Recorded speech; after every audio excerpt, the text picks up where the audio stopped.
I went from sharing my nesting journey with y'all to having to have an emergency surgery. At just 36 weeks and 4 days, I had to have an emergency C-section due to being diagnosed with severe preeclampsia, my placenta separating, and my baby's heart rate dropping.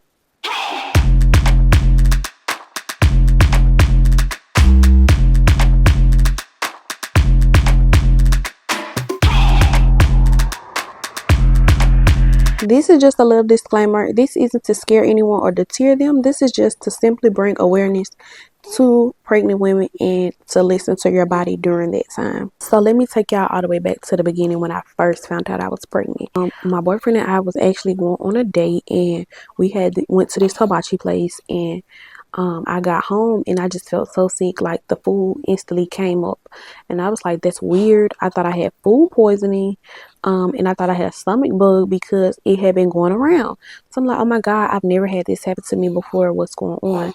But then when it started happening with food that I'm like normally used to eating, I was like, what's really going on? And then of course my cycle was late, and I took a test and I was pregnant.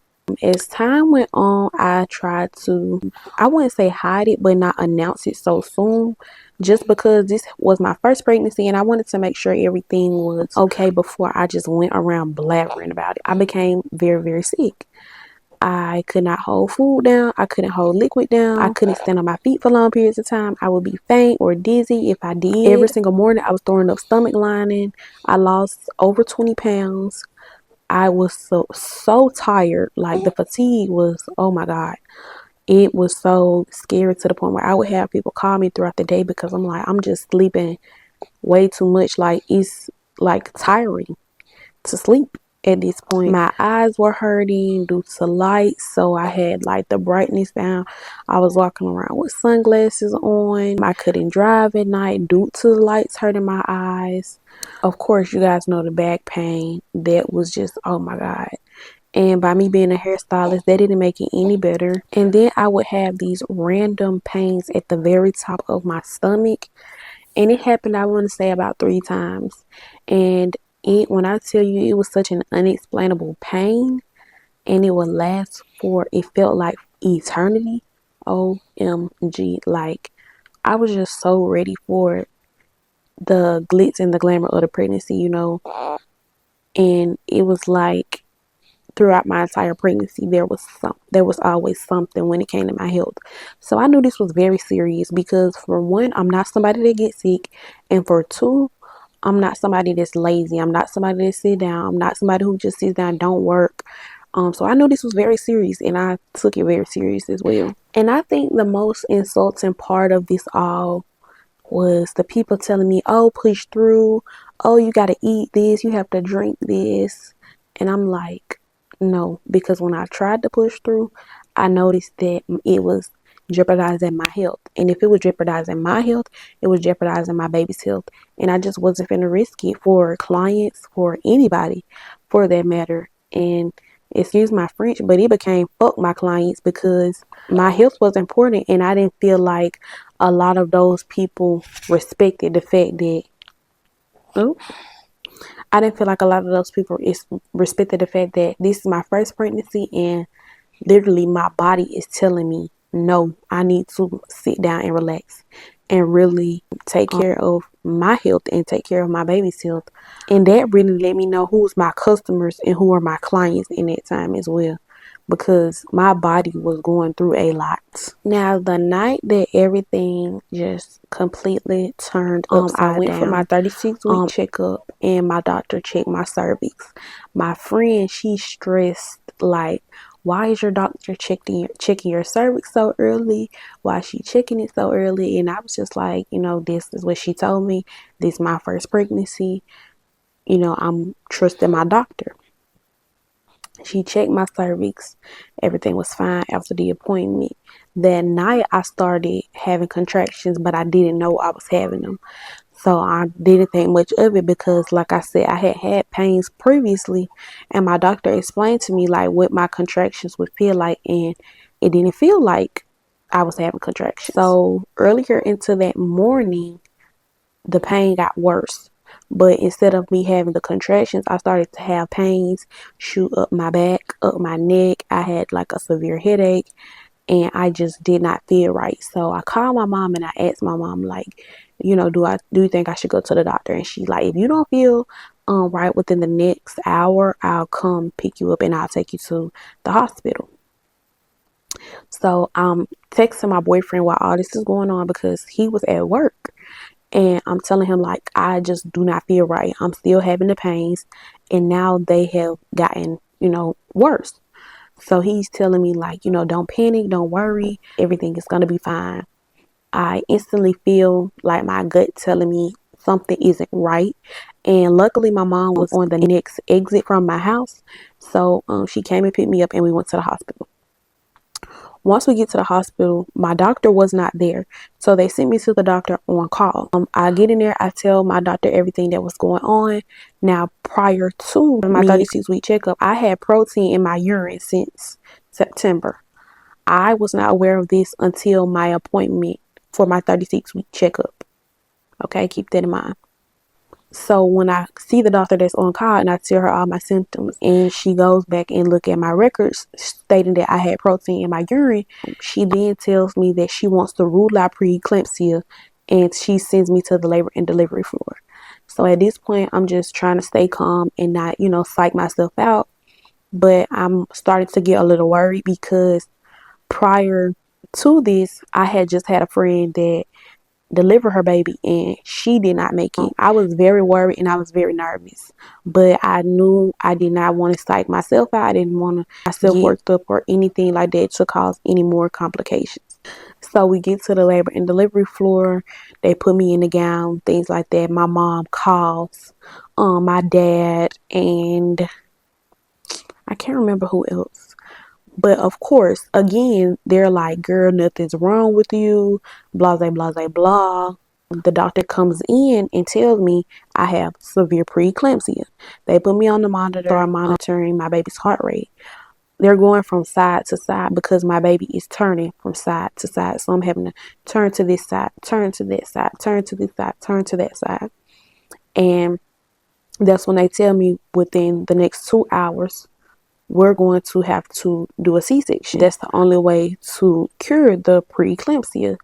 So at this point, I'm nervous because I had literally just had the appointment that previous morning and told my doctor that I wanted my baby to come on her own. I had a different birth plan in mind. So this was just like, OMG. So I told my mom, go ahead, call my boyfriend, call everybody so we can, they can get here so they can be here when I deliver my baby. Me having a C-section in 2 hours went from doctors rushing into my room and me having to be immediately taken in for surgery. I immediately began to cry because there was no one there with me but my mom. My child's father was on the way there, and I'm just like, I don't want to go into surgery and he's not by my side. Even my mom, like, I didn't want to go in there if my mom couldn't be by my side. Like, I really wanted my family to experience this moment with me. I had so many different plans. I did begin to like panic, and they rushed me back there. And all I remember was me going from the hospital bed to them putting me on the table and, them saying, okay, well, say your name, and then me going under anesthesia.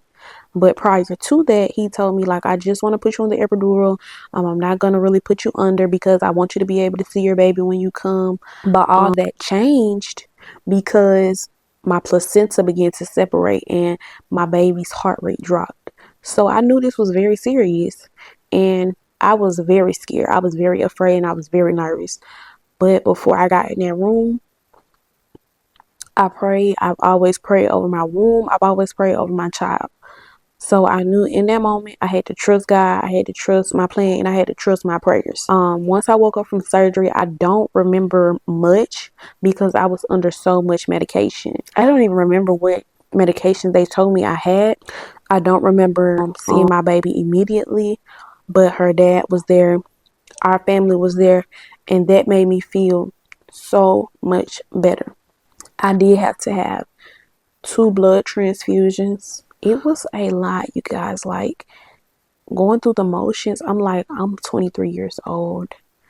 and I'm having to undergo a surgery like this, I was scared for my life. I was scared for my baby's life. I was going through a number of emotions, but I felt so much more relief to see my family there waiting for me. So not only did I have to have 2 blood transfusions, my esophagus dang, why I can't say it was scraped during surgery. I felt like my something dangling, and I'm like, is there something in my mouth? Like, what is going on? So when they look back, they told me like my esophagus got scraped during surgery because things happen so fast and it will heal on its own. So because of that, it hurt to eat. It hurt to swallow and it hurt to eat. They tried to feed me and they tried to give me something to drink. Nothing would stay down. I ended up eating ice. I do remember being extremely cold and them having to put like a lot of heated blankets on me. Everything was happening like so freaking fast. And like I said, I was under so much medication. I was so out of it. I don't really remember those first moments of interacting with my daughter or really interacting with my family. And that hurt me because I feel like that experience was kind of robbed from me because, this is my first time having a baby and I expected a different type of delivery experience. Not only that, my nurses at the time were not being paid. They had something big going on with the hospital, so my nurses weren't getting paid. This is not to discredit anyone, but some of the nurses were not working diligently, and luckily I have people in my family who are in the medical field who were able to step in and say like, hey, this needs to be done, or even do those things. And it was very unfortunate what was going on at the hospital to those nurses during that time. Once we made it to my actual room, I believe on day 2, I started to decline the pain meds, the heavier pain meds, because I was so out of it that I couldn't even really be alert to hold my baby. I couldn't really be alert for my family to interact with me. I know they said I was sounding funny when I was sleeping because of my esophagus being scraped during surgery. It was a lot. When I say a lot, I mean a lot. I had to have IV in not one but both of my arms, and I absolutely hate needles, so that was a lot for me. I had to have my blood drawn so much to the point where my veins, it was hard for them to even draw blood towards the end of our stay at the hospital. Once they delivered my baby, by day 3, I had to be on blood pressure medicine. I believe it was day 3 because they could not get my blood pressure regulated. The doctor who delivered me told me that once you deliver the baby, normally everything is fine, but they could not get my blood pressure regulated for nothing, where it was like too high. So they put me on blood pressure meds. And y'all, this is another thing that irritated my soul. Because of the surgery and the severity of the surgery that I had in a catheter my first day out of surgery. After I got into my actual room, of course, the catheter was removed. Y'all, these people did not want to bathe me. They did not want to bathe. I'm like, I have been asking, when can I take a bath? When can I take a bath? When can I take a bath? When can I take a bath? Because I had 2 blood transfusions. I had a C-section. I needed a bath, okay? I needed a bath. They did not have hot water, okay? It was just something after something after something. We did not get to have Thanksgiving with my family because we were in the hospital. I ended up missing out on my baby shower because we were in the hospital. My baby and I were in the hospital for an entire week. And I'm going to be 110% honest with y'all. I began to get very depressed.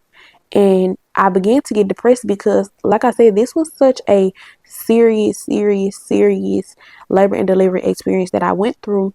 I had a friend that went through this same thing, and I was just nervous. And then, not to mention, every day they're coming in, they're telling me like, oh, you're going to go home by this time. And then as we're getting ready to go, they're like, oh, well, your numbers still aren't right. Your blood pressure still isn't down. You can't go home. And I'm just like, I've already had this unexpected delivery experience.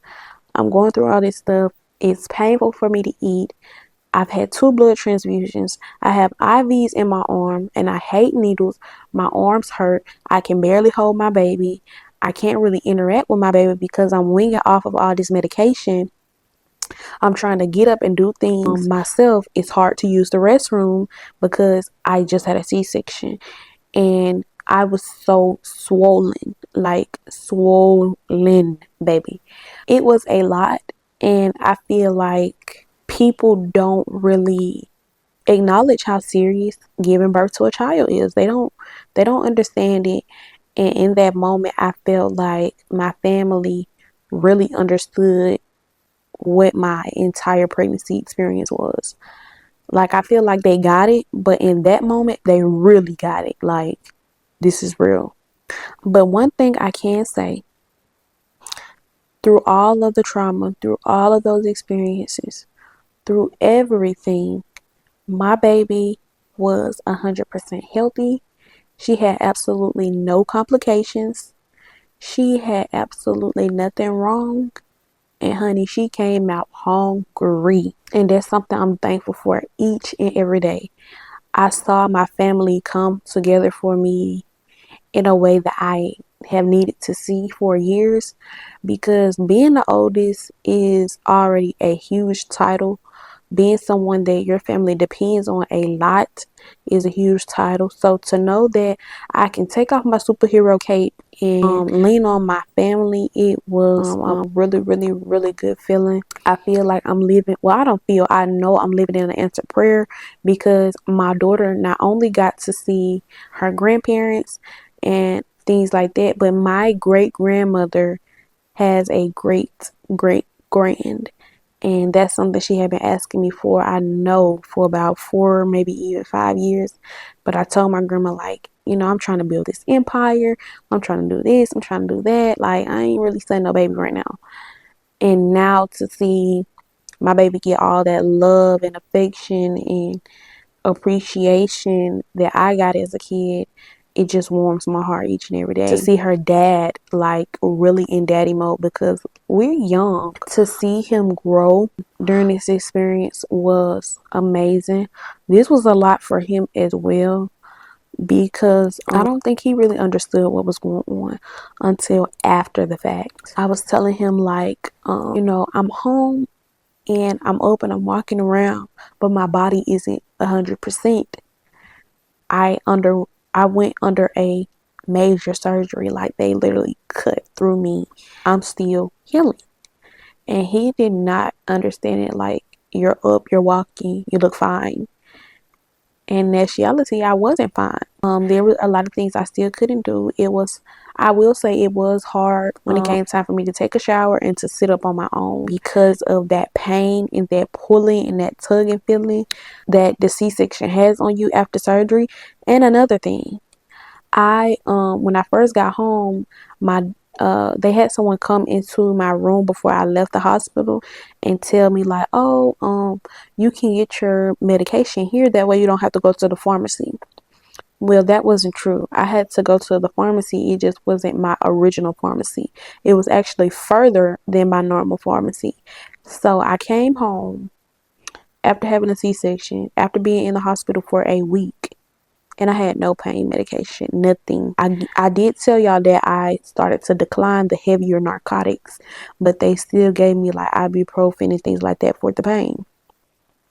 Yeah, I was home for almost an hour, maybe 2, with no pain medication. When I say pain like no other, but I can honestly say going through this experience taught me that I'm way tougher than I thought I was. So for all my moms out there, all my pregnant girlies, listen to your body, listen to your first mind. This video wasn't to bash anyone. This video was simply to bring awareness. This wasn't to scare anyone. This was simply to tell about my experience, and again, bring awareness to our pregnant moms, to our pregnancy women in general. And I really hope y'all listen to this video and don't just take it with a grain of salt, but really understand what it is that that woman is going through, that is carrying your child and bringing life into this world. The biggest lesson that I learned from this is that the clients will be there, the money will be there, but you only get one life. You only get this experience with this child one time. Your health is more important. You are more important. Put yourself first, and I did just that. I haven't even went back to doing hair because I want to soak up these moments of being with my daughter. I want to bond with my daughter. We have experienced a very traumatic beginning. I don't want to take any moment for granted. I thank y'all so much for supporting me, my mini me, and just being there for me during this time and understanding what it really is to go through this. If you're a mom, if you're a pregnant mom, comment below. I want to hear about your experiences. If y'all have any questions, I want y'all to ask. This is a free space. And nevertheless, y'all, I love you guys so very much. Thank you guys. Mwah.